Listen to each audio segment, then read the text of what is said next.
할머니가 읽어주는 하나님 말씀, 쉬운 성경 일독 도전하기. 잠언 19장.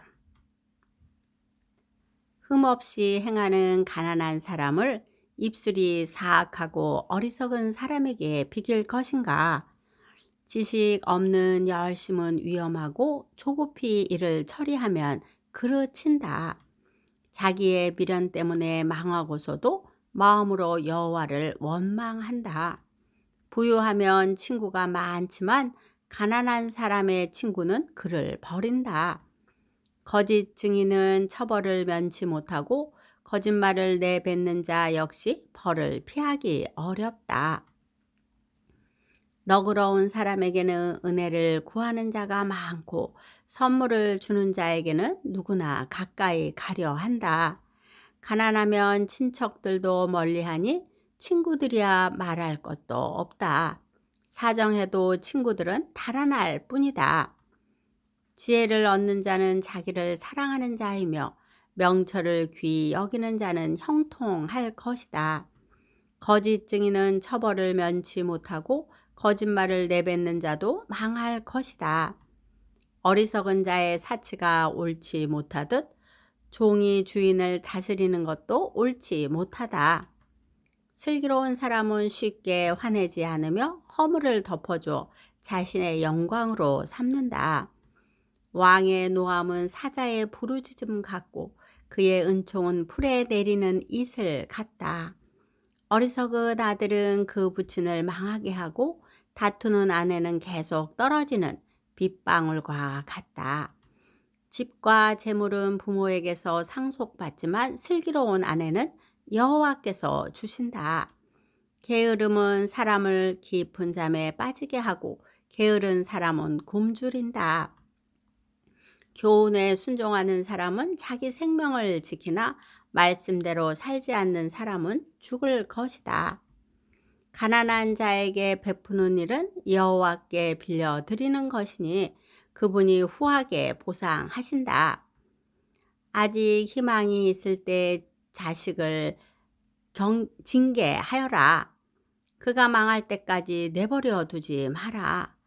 성미가 조급한 사람은 화를 자초하여 건져 주어도 또 같은 잘못을 저지른다. 조언을 듣고 교훈에 순종하여라. 그러면 마침내 지혜롭게 될 것이다. 사람의 마음에는 많은 계획이 있지만 결국 여호와의 뜻대로 성취된다. 사람이 바라는 것은 변함없는 사랑이다. 거짓말을 하는 것보다는 가난함이 낫다. 여호와를 경외하면 형통하고 만족감을 얻으며 재난을 피한다.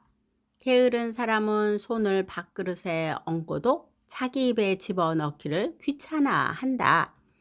거만한 자를 매질하여라. 그러면 미련한 자가 깨닫게 될 것이다.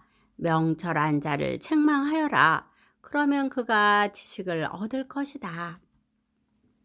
자기 아버지를 구박하고 자기 어머니를 쫓아내는 자식은 수치와 부끄러움의 자식이다. 내 아들아, 교훈을 듣지 않으면 결국 너는 지식의 말씀에서 벗어날 것이다. 악한 증인은 법을 비웃고 악인의 입은 죄를 물 마시듯 한다.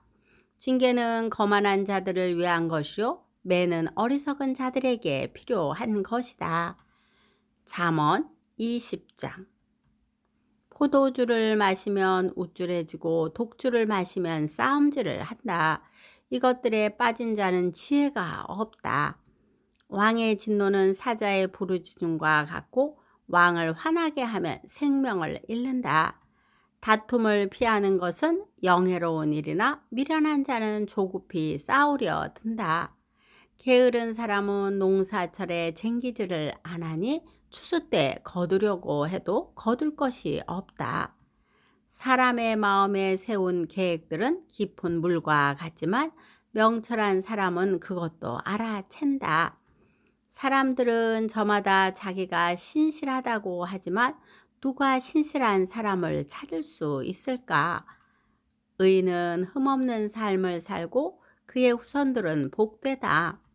판사 자리에 앉은 왕은 죄인을 한눈에 알아본다. 나는 마음이 깨끗하다. 나는 정결하여 죄가 없다. 고 주장할 사람이 있겠는가? 정확하지 않은 저울추나 되들은 여호와께서 미워하신다.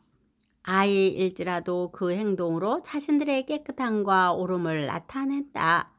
듣는 귀와 보는 눈은 모두 여호와께서 만드셨다. 잠자기를 좋아하면 가난해진다. 깨어 있어라. 그러면 쌓아둘 양식이 생길 것이다. 물건을 살 때는 이것도 별로로군, 저것도 별로로군 하고 하지만 산 다음에는 자기가 산 물건을 자랑한다.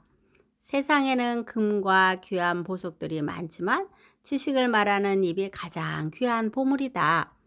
타인을 위해 보증서는 사람의 의복을 취하여라. 다른 지방 사람을 위해 보증 섰다면 꼭 그 사람을 잡아두어라. 속여서 얻은 음식은 정말 맛있는 것 같지만 나중에는 입 안에 자갈이 가득할 것이다. 조언을 듣고 계획을 세워라. 전쟁을 하려면 지혜로운 조언을 들어라. 수대쟁이는 비밀을 누설하니 피하여라. 자기 부모를 저주하는 자의 등불은 캄캄한 중에 꺼질 것이다. 일확천금은 결과적으로 복이 되지 아니한다. 내가 이 모욕을 갚으리라 고 말하지 말고 여호와를 기다려라. 그러면 그분이 너를 구원해 주실 것이다. 속이는 저울추는 여호와께서 미워하신다. 부정확한 저울들도 좋아하지 않으신다. 사람의 가는 길에 여호와께서 인도하시니 사람이 어찌 자기 앞길을 알랴. 조급하게 이것을 주님께 바치리라 고 서원하면 나중에 후회할 수 있다. 지혜로운 왕은 죄인을 분별해내니 탈곡기에 그들을 돌리는 것과 같다. 여호와의 등불이 사람의 영을 비추니 그것이 사람의 마음속을 드러낸다. 왕은 변하지 않은 사랑과 신실함으로 강대해지고 사랑을 통해 왕위가 견고해진다. 젊은이의 영광은 그 힘이지만 노인의 영광은 백발이다. 상처를 입히도록 때려야 죄를 저지를 생각을 안 하고 매질은 마음속까지 청소한다. 오늘도 말씀 잘 듣고 읽었네요. 창조주 하나님께서는 모든 것을 순서대로 지으셨습니다. 첫째 날은 빛과 어두움을, 둘째 날에는 하늘을 만드셨어요. 셋째 날에는 하늘 아래의 모든 물을 한 곳으로 모으심에 땅이 드러났습니다. 꽃과 풀과 채소, 열매 맺는 나무들을 만드셨습니다. 넷째 날에는 해와 달과 별을 만드셨어요. 다섯째 날에는 하나님께서 온갖 종류의 새들과 바다의 물고기를 비롯한 물속의 생물들을 만드셨습니다. 여섯째 날에는 하나님께서 호랑이, 코끼리, 곰 같은 들짐승 및 가축과 땅에 기어다니는 것들을 만드셨답니다. 하나님께서 모든 것을 이렇게 순서대로 지으셨습니다. 그리고 그것을 다스리게 하기 위해서 남자와 여자를 창조하셨습니다. 하나님께서는 지으신 그 모든 것을 보시고 심히 좋았다고 하셨어요. 이렇게 6일 동안 세상의 모든 것과 사랑까지 창조하셨답니다. 우리를 창조하신 하나님께서 우리를 언제나 눈동자와 같이 도와주신답니다. 기도의 후원자이고 지지자이며 우리 손주들의 열렬한 팬인 할머니가 사랑하고 축복합니다.